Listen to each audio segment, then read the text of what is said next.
ओम शांति।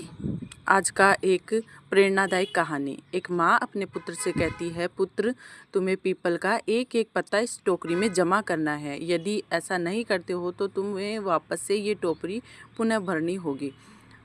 यह कहकर उसकी माँ चली जाती है और पुत्र पूरे दिन मेहनत करता है और उस टोकरी में एक एक पत्ता जमा करता है। ऐसे करते करते वह थक जाता है, उसका उमंग उत्साह खो जाता है।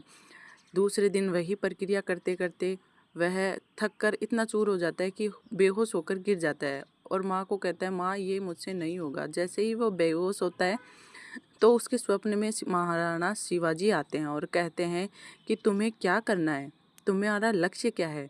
तो कहता है, मुझे स्वराज्य अधिकारी बनना है, अर्थात स्व पर जीत, फिर संपूर्ण साम्राज्य पर जीत, साम्राज्य अधिकारी बनना है।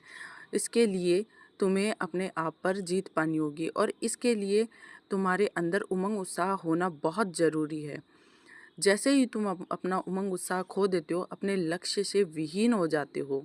एक बार मैं युद्ध की सूचना हेतु बीमार होने का स्वांग रचता हूँ और उस स्वांग के दौरान सभी प्रजा के अंदर फल फ्रूट भेजना शुरू करता हूँ। तो ऐसे ही प्रजा के सभी जो द्वारपाल थे वह 2 दिन लगातार उसकी सूचना हेतु जांच पड़ताल करते हैं कि टोकरियों में आखिरकार जा क्या रहा है। जैसे ही 3 दिन बीतते हैं वह उनका उमंग उत्साह खत्म हो जाता है और स्वयं शिवाजी उन टोकरियों में बैठकर अपने युद्ध की षड्यंत्रकारियों में सूचना जाकर ले लेते हैं और वापस आकर उनके अनुसार अपनी रणनीति बनाते हैं और इसी प्रकार वह विजय को प्राप्त करते हैं। अर्थात हमें कभी भी हमारा उमंग उत्साह कभी नहीं खोना चाहिए। यदि हम उमंग उत्साह खोते हैं तो हमें हमारे लक्ष्य से दूर हो जाते हैं। ओम शांति।